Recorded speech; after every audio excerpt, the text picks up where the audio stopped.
귀한 말씀을 대언합니다. 부족한 종 마우스피스로만 사용하시고 하나님께서 꼭 전하해 주시고자 하시는 귀한 말씀만 증거될 수 있도록 이 제단, 이 입술을 사용하여 주시옵소서. 예수님의 이름으로 감사하며 기도 올리옵나이다. 아멘. 할렐루야. 저는 오늘 본 말씀을 중심으로 해서요, 누구를 닮아가고 싶습니까? 누구를 닮아가고 싶습니까? 옆에 사람과 함께 당신은 누구를 닮아가고 싶소? 한번 인사 한번 해보십시오.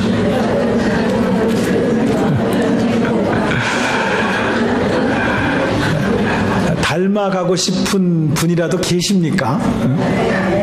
아유, 저 사람 닮으면 안 돼. 이런, 혹시 또 그런 분이 있으면 안 되겠지요.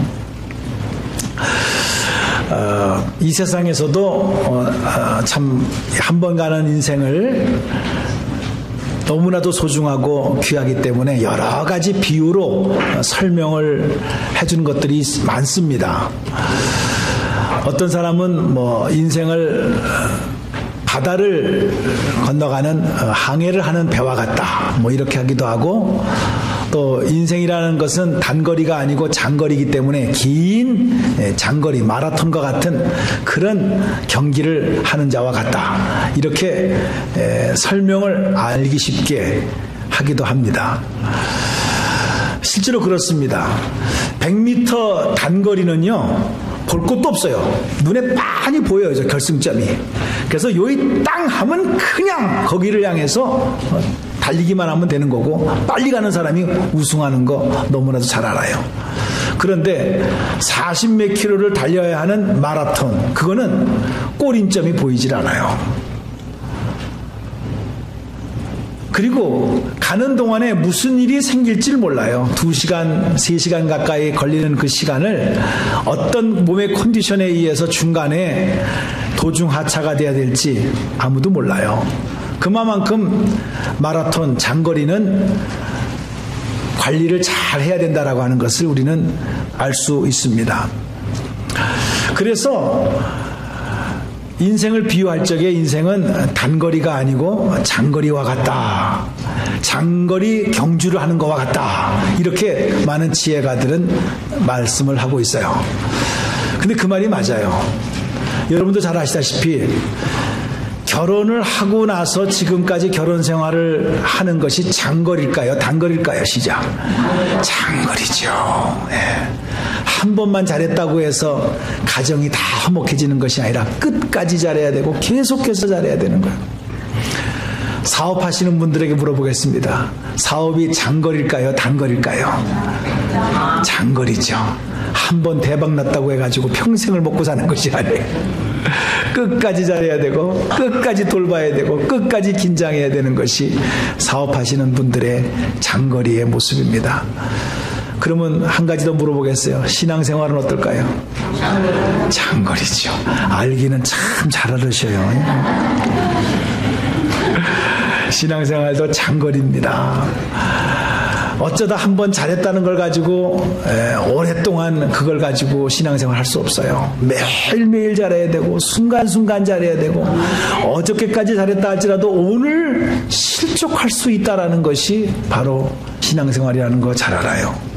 오늘 아침에도 성경공부 시간에 말씀드렸습니다마는 세상에서 이런 것이 있어요. 생활의 달인이라는 프로그램이 있어요. 20년, 30년 그냥 열심히 한 일에만 종사하는 사람은 얼마나 손이 빠른지 달인이라는 거예요. 그 사람 손에만 가게 되면 모든 것이 다 그냥 척척척척 빠른 시간 안에 완성이 되는 것을 봐요. 그런데 내가 그 프로그램을 보다가 생각난 것은, 그래, 생활의 달인은 있을 수 있지만 믿음의 달인은 없다.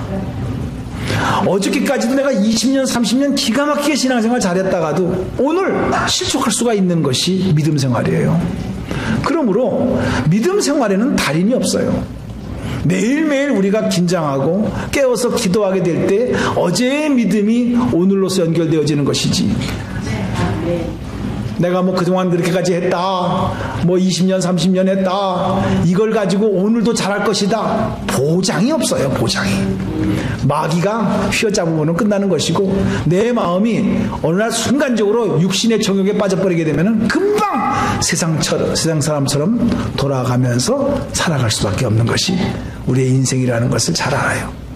그만큼 변수가 많다라는 거예요. 그래서 우리는 배워야 돼요. 끊임없이 믿음의 선배를 통해서 배워야 되고, 예수를 잘 믿는 사람이 본이 되어져서 그 사람이 하는 모습을 바라보면서 우리는 배움의 연속으로서 인생을 살아가는 것을 봐요. 어렸을 적에는 부모로부터, 친구로부터, 선생님으로부터 배워요. 나이가 드니까는요, 다 키우는 자식한테 배워요. 참 자식한테 배울 게 참 많아요. 지난 한 주간 동안 치료 관계로 아들하고 오래간만에 많은 시간을 같이 했는데 배울 게 참 많더라고요. 나이가 들면은 자식한테도 배운다는 말이 이 말이로구나.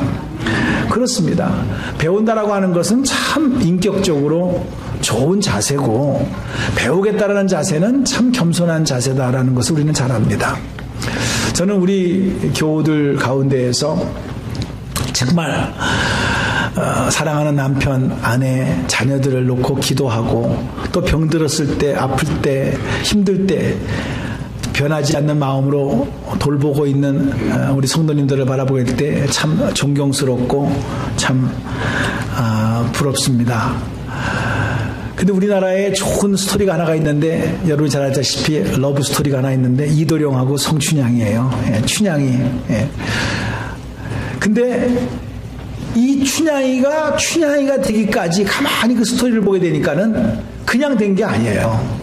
거기에 변사또라는 사람이 하나 나오는 거예요. 그래가지고 끊임없이 춘향이를 보고 자기에게 수총을 들라고 자기의 권력을 가지고 요구를 하게 될 때, 춘향이가요, 그 절개를 지키기 위해서 감옥에 가는 한이 있더라도 절대로 변사또에게 자기의 절개를 바치지 않습니다. 그러는 가운데에서 그 춘향이의 절개, 그 지조, 그 한 남자를 향한 사랑의 고백이 너무나도 우리에게 감동이 되어져서, 우리 춘향전을 갖다가 우리가 읽거나 노래를 들어 사랑 둥둥 내 사랑아 하면서 그 사랑가를 갖다가 이렇게 창으로 부르는 걸 보게 되면 너무너무 참 좋아요. 근데 거기서 우리가 잊지 말아야 될 것은, 춘향이가 될 수 있었던 것은 변사또의 핍박이 있었다라는 거예요.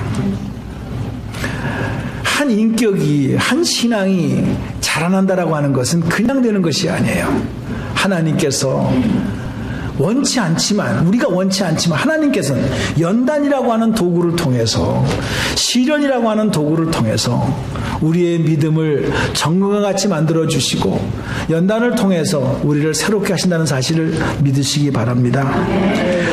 때로는 이것이 현실적이기 때문에 물질에 걸렸다든가 어떤 질병에 걸렸다든가 또 어떤 환경 속에서 어려움을 당할 때 하나님께서 어쩌다고 이렇게까지 나를 갖다가 몰아가시는가 답답할 때가 있어요, 실제로. 그러나 우리가 그런 생각이 들다가도 이 세상에서 연단 없는 어떤 열매가 어디 있어요? 다 연단을 통해서 사업장도 그렇고 모든 비즈니스도 그렇고 다 연단을 통해서 이루어지는 열매들이지, 세상에 쉽게 되는 게 어디 있어요? 그래서 하나님께서는 그 연단을 통해서 우리의 인격을 다듬어 가시고, 그리고 그 인격의 소중함을 많은 연단을 통해서 성숙된 모습으로 이렇게 신앙생활 하시는 분들을 보게 되면, 내가 저분을 닮고 싶다, 이런 분이 우리 교회에서 생기는 거예요. 그분들을 보세요. 그냥 그렇게 인격이 나온 것이 아니에요. 많은 어려움과 연단을 통해서 인내를 가지고 왔기 때문에 그런 인격의 소유자가 된 것이지. 그래서 그분에게서 나오는 은은한 향기가 봐도 참 저런 우리 권사님 닮고 싶다, 저런 집사님 닮고 싶다, 이런 마음이 표현을 안 하더라도 여러분의 마음속에 있는 것이 아닐까 이렇게 생각해 봅니다. 근데 세상은 또 이런 것만 있는 것이 아니에요. 어떻게 보면은 반대의 경우도 있어요. 믿었어요. 의지했어요. 그래서 따라다녔어요. 그런데 알고 보니까 가짜예요. 위선자예요. 앞에서 말하는 거하고 실제로 행동하는 것이 달라요. 안 믿었으면 모르는데 믿고 났으니까 보니까 너무나 실망이 된 거예요. 아이고, 저런 사람이 교회를 다니다니 나는 다시는 교회를 다니지 않아야 되겠다 생각을 하고, 그 한 사람 때문에 본을 받아서 잘 되는 경우도 있지만 누구 한 사람 때문에 평생 교회를 멀리하고 예수님까지 멀리하고 한 번도 신앙생활을 하지 못하는 그런 불행한 결과를 나오는 경우도 우리는 주위에서 봐요. 실제로 그렇습니다. 여러분, 세상에서 뭐 감옥을 만든다고 해가지고 사람이 고쳐지겠습니까? 좋은 법을 만든다고 해가지고 사람이 바뀌어지겠습니까? 그거는 다 나중에 후속 조치예요. 동양의 훌륭한 지혜자도 이런 말을 했어요. 사람이 바뀌는 것은 윗사람이 먼저 몸가짐이 바르게 되면 명령하지 않아도 백성들은 따른다. 그러나 윗사람이 몸가짐이 부정하면 아무리 호령을 해도 그 백성들은 따르지 않는다. 그래요. 우리가 자녀들 뭐 야단칠 거 없어요. 잔소리할 거 없어요. 부모님이 잘하면 자녀들은 자동적으로 부모님이 하는 걸 보고 따라하게끔 되어져 있다는 거예요. 자, 오늘 본문 말씀은 내 생애와 내 운명을 정말 아름다운 것으로 바꿔줄 수 있는 좋은 한 사람의 모델을 우리에게 보여주고 있습니다. 그것은 사도 바울의 이야기를 다시 한번 확인해 볼 수가 있습니다. 오늘 본문 말씀의 첫 번째 구절은 이렇게 시작을 합니다. 17절에 형제들아 너희는 함께 나를 본받으라. 그리고 너희가 우리를 본받은 것처럼 그와 같이 행하는 자들도 눈여겨보라 라는 말은 그렇게 잘 본받는 사람이 있으면 그 사람도 잘 본받아서 따라라, 이런 말씀입니다. 이거를요 다른 각도에서 보게 되면은 상당히 이거 교만한 말일 수도 있어요. 그죠? 아니 자기가 뭔데 감히 자기를 본받으라고 말하냐, 이거 너무나 좀 너무 교만하다, 이렇게 우리는 쉽게 해석할 수도 있는, 오해받을 수 있는 구절입니다. 그런데 저 구절만 보면 그렇게 받을 수 있겠지만은 앞뒤의 문맥을 보게 되면은 결국 사도 바울은 자기 자랑하기 위해서, 자기의 영적인 교만을 드러내기 위해서 저런 말한 것은 아니라는 것을 우리는 금방 이해할 수가 있다라는 것이죠. 한 예를 들어본다면은 여러분들도 이런 거예요. 어디서 진짜 맛있는 음식을 발견하고 드셨다고 생각을 해봐요. 값도 안 비싸요. 칼국수인데 너무 맛있어. 해물 칼국수. 그래가지고 어쩌면 그렇게 그냥 입맛에 딱 맞는지 몰라요. 근데 값도 뭐 7, 8불밖에 안 해. 그러면 친한 친구에게 전하지 않겠어요? 이야, 거기 칼국수 끝내준다. 너무 맛있다. 너도 같이 가서 먹자. 내가 살게. 그러면서 강압적으로 아마 그 칼국수를 먹이려고 할 거예요. 왜? 너무 좋으니까. 우리 교원들 가운데도 그런 분들 계십니다. 어디 가서 맛있게 먹으면요, 목사님 거기가 끝내줘요. 목사님과 같이 갑시다. 그러면서 그냥 식사하러 가자고 그렇게 건면하는 것이 있어요. 누가 시켜서 그래요? 그 사람이 뭐 교만해서 그래요? 아니에요. 너무나 좋은 것을 자기가 체험했기 때문에, 자기만 알고 있기에는 너무나도 안타깝기에 그것을 친한 친구에게 보여주고 싶은 친구에게, 알려주고 싶은 친구에게, 보여주려고, 알려주려고 그런 말 하는 거 아니겠어요? 나를 본받으라. 이건 어떤 면에서는 사도 바울을 본받으라 그 말이 아니에요. 내가 만난 예수가 너무너무 좋다라는 거예요. 너무너무 기쁘다는 거예요. 이거를 너희들이 몰라서 그렇지, 알기만 하면 내가 이렇게 감옥에 갇혀 있으면서도 기뻐하고 기뻐할 수 있는 것은 너무나도 그분이 좋아서 그렇다. 내가 그분을 본받는 것처럼 너희들도 나를 그렇게 본받아서 생활하기를 원한다는 그런 마음이 깔려 있는 거예요. 이 말은 사도 바울이 여기서만 말한 것이 아니에요. 사도행전 26장 29절을 보게 되게 되면 사도 바울이 잡혀가지고 아그리빠 왕 앞에 섰을 적에 쇠사슬에 묶여져 있었습니다. 근데도 그런 말을 하는 거죠. 아그리빠 왕 앞에서 많은 신하들이 다 있는 앞에서 자기가 수갑에 차 있으면서 죄인에 있으면서 하는 모습이 이런 말을 했어요. 당신뿐 아니라 오늘 내 말을 듣는 모든 사람도 다 이렇게 결박한 것 외에는 나와 같이 되기를 하나님께 원한다. 그렇게 말을 했어요. 너희들이 보기에는 내가 지금 죄수의 모습으로 이렇게 있는 것처럼 해서 비참하게 보이지만은 아니다.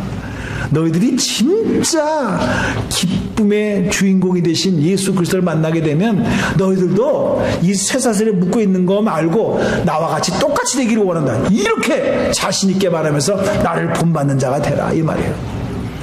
예수님께서는요 이런 거를 다른 말로 했어요. 어느 농부가 농사를 짓기 위해서 밭을 갈다가 툭 소리가 났다. 보니까 그 보물이 있다. 그 보물을 발견하고 있으니까 너무너무 기뻐서 자기의 모든 소유를 다 팔아서 그 밭을 사는 농부와 같다. 그렇게 말했어요. 예수님께 또 말씀하십니다. 야, 99마리 양이 있다. 근데 한 마리를 잃어버렸다. 근데 그 한 마리를 찾아가지고 가슴 좋아가지고 그 목자가 어린 양을 다 어깨에 메고 다가오는 그 모습에 얼마나 기쁜가. 이런 거예요. 저는 우리 교회에서 저렇게 천도 캠페인을 벌리면서 열심히 하다가 잠깐 이렇게 맥이 끊어진 그런 느낌이 들었잖아요. 그런데 누가 시켜서도 아니고 읽다 보니까 너무너무 좋아가지고 성경 읽는 것이 너무 진짜 꿀송이처럼 좋아가지고 물론 쉬운 것은 아닙니다. 그림 하나 없는 그 책을 본다라는 것은 대단한 노력이 필요한 것이고 인내가 필요한 것이고 절대로 거듭나지 않는 사람은 읽어봤자 그저 수면제라는 거 잘합니다. 한 장을 못 넘겨요. 예. 그럼에도 불구하고 너무너무 좋은 거예요. 그래서 이 좋은 것을 자기만 가꿀 수가 없어가지고 같은 목장 식구들에게 읽어보자. 같이 읽자. 이래가지고 권면을 해가면서 그 뜻이 맞아가지고 처음에 두세 사람이 시작을 했던 거 알고 있어요. 그런데 일독이 끝나는 거예요.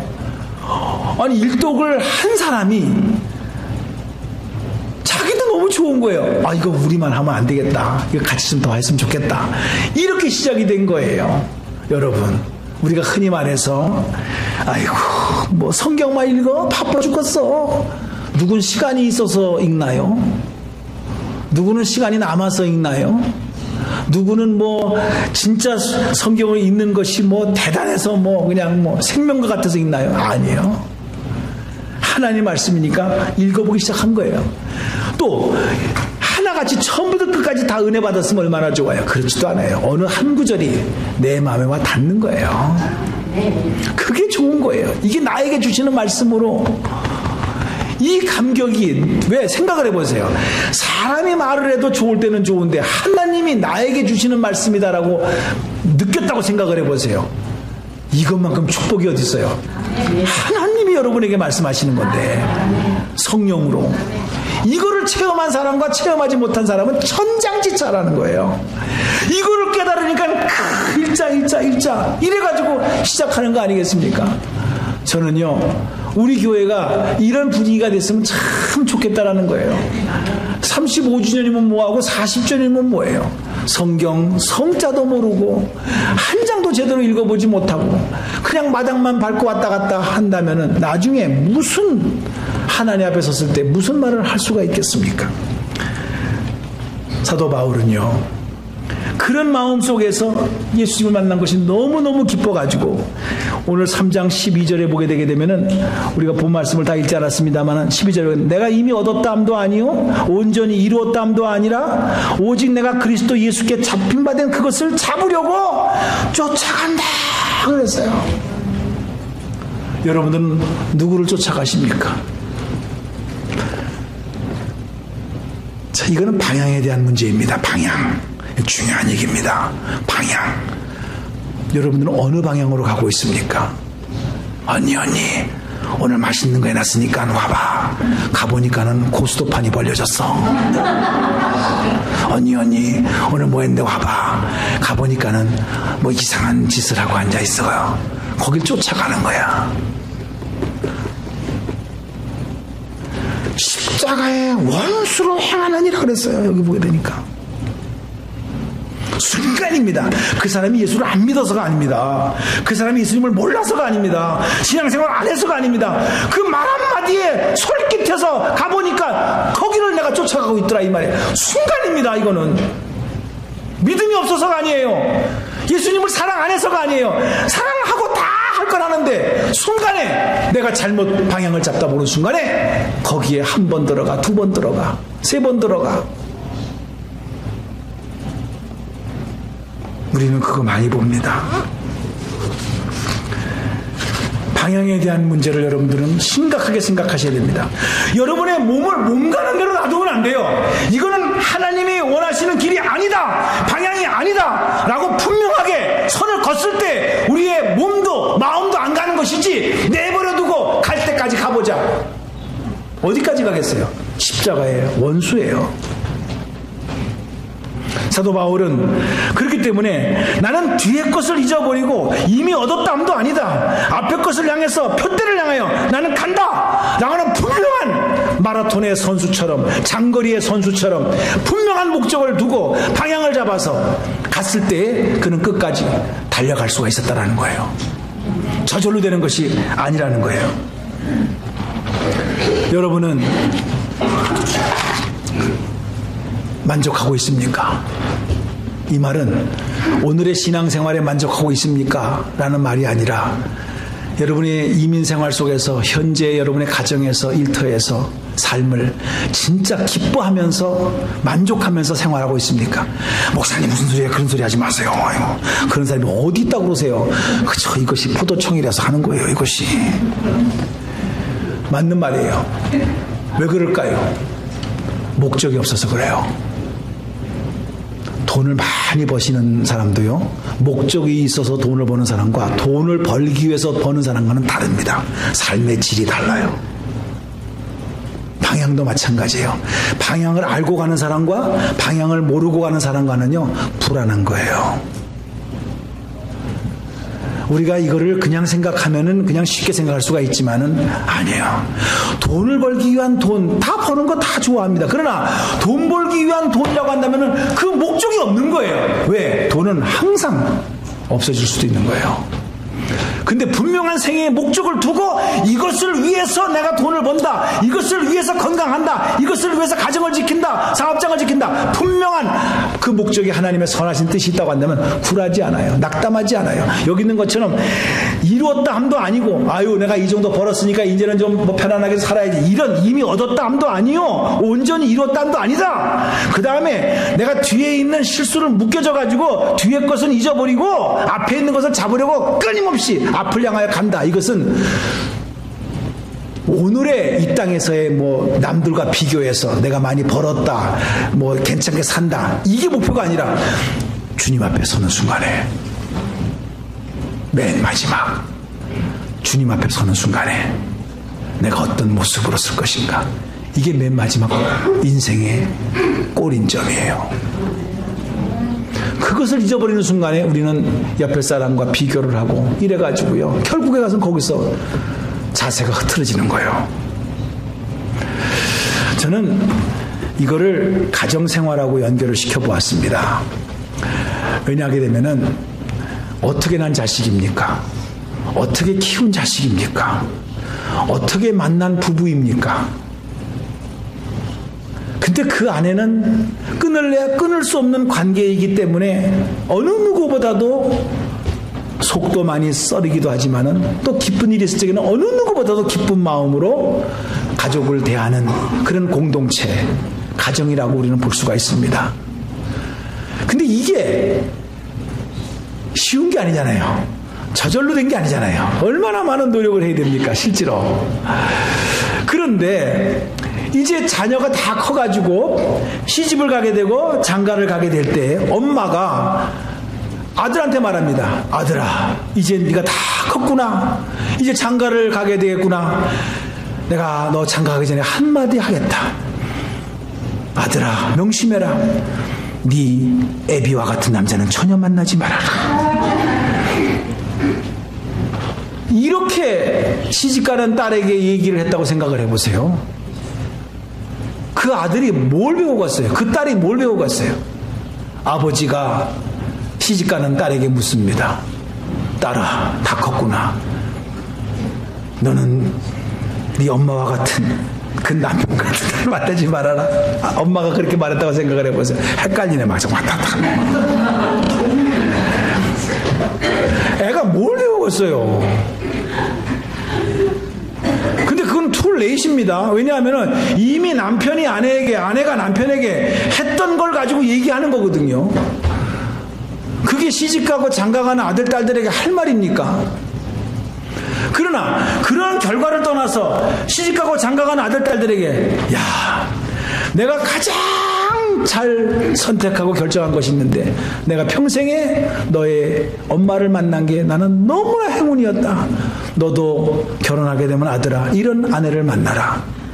이야, 너무나도 정말 멋있는 말 아니겠어요? 딸에게도 그렇게 말하면 이런 남편을 만나라.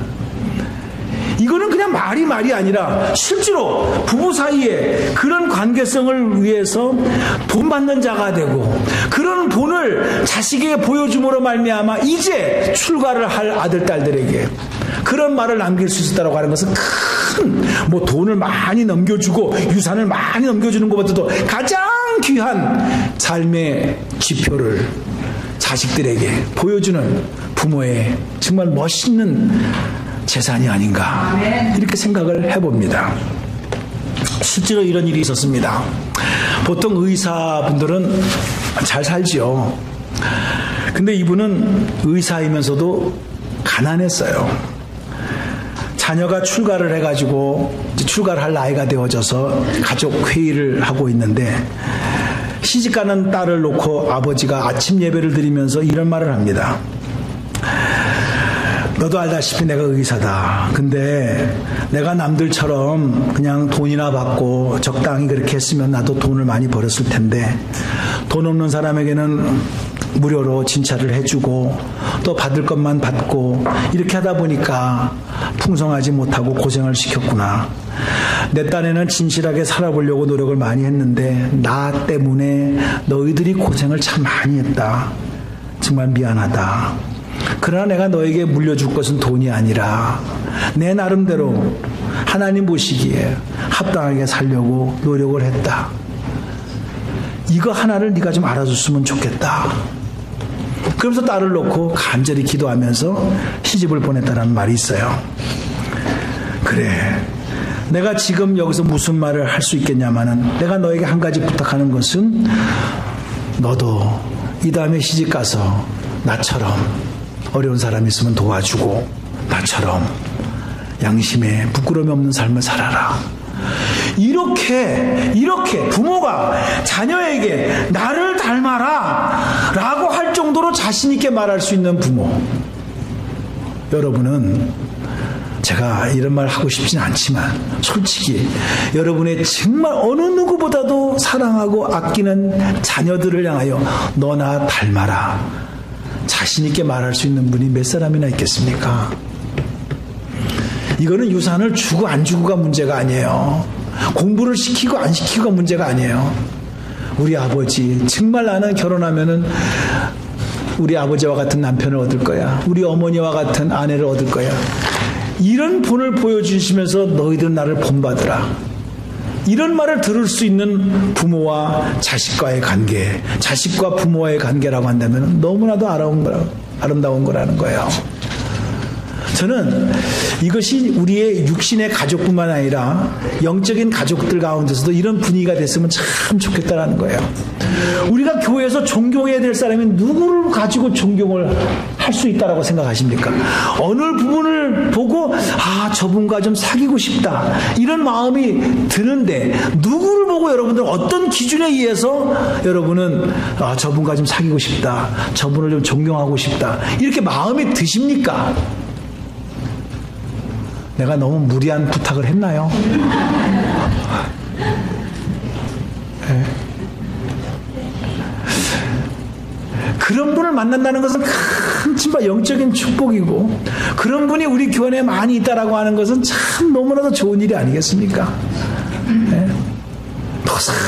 뭐 한다는 소리가 정말 들어서 기분 나쁜 소리 듣고 뭐 남 흉보는 소리라도 했었고 뭐 그냥 뭐 이상한 얘기나 하고 피곤하지 않습니까?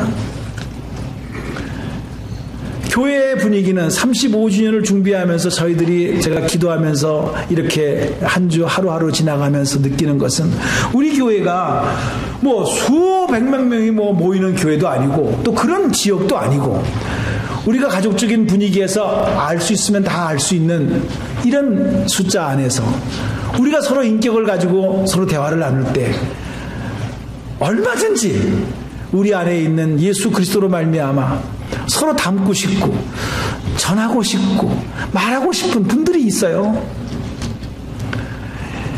이것이 인정되어지는 교회, 그것이 목장에서 만날 때 서로 립답시켜주고 격려해줄 수 있는 그런 교회, 저는 이게 너무나도 좋다라는 거죠. 저도 이제 뭐 세월이 지나면은 정든 이 재단을 떠날 때가 있을 텐데 가끔 이제 이렇게 선배 목사님들이 은퇴식을 하게 될 때가 있습니다. 그때 이제 제가 이제 참석을 하게 됩니다. 근데 참 제가 은혜를 많이 받았어요. 그때 은퇴하신 목사님이 이런 설교를 마지막 인사말로서 하는 것을 들었어요. 이렇게 말을 합니다. 내가 이 강대상에서 40년을 보냈습니다. 딴에는 가르친다고 해서 보았지만 남은 것은 부끄러운 뿐이었습니다. 언젠가라도 반드시 나를 닮으라는 말을 할 수 있었으면 하였는데 이제는 생각해보니 나를 본받으라는 말 한 번도 제대로 못한 채 행여나 나를 본받을까봐 두렵고 부끄러운 마음을 가지고 이 정든 교회를 떠납니다. 라고 하면서 눈물을 흘리면서 은퇴 인사를 하는 것을 들었어요.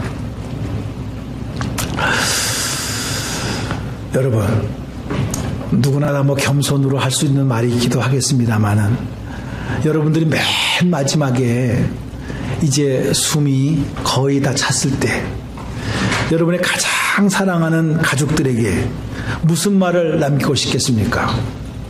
나를 본받으라. 이렇게 자신 있게 말할 수 있겠습니까? 나와 같은 인생을 너도 살아라. 이렇게 자신 있게 말할 수 있는 내용이 있습니까? 오늘 사도 바울은 교만도 아니고 자기가 잘난 체 하는 것도 아니고 나와 함께 나를 본받아라. 이렇게 우리에게 권면해주고 있는 말씀입니다.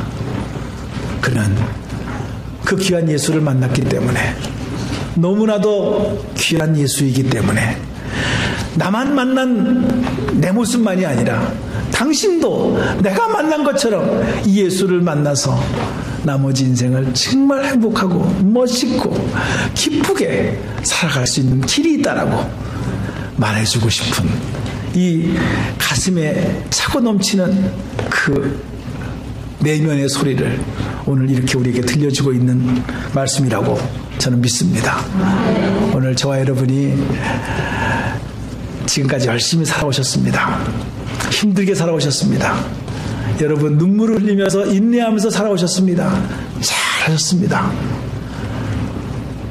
그것이 끝까지 귀한 열매를 맺어서 여러분이 가장 사랑하는 가족들에게 나처럼 살아라, 나처럼 살아라, 결코 후회가 없을 것이다, 이런 자신 있는 말을 해줄 수 있는 복된 인생이 되기를 주님의 이름으로 축복합니다. 기도하겠습니다. 자비로우신 하나님 아버지, 은혜를 감사합니다.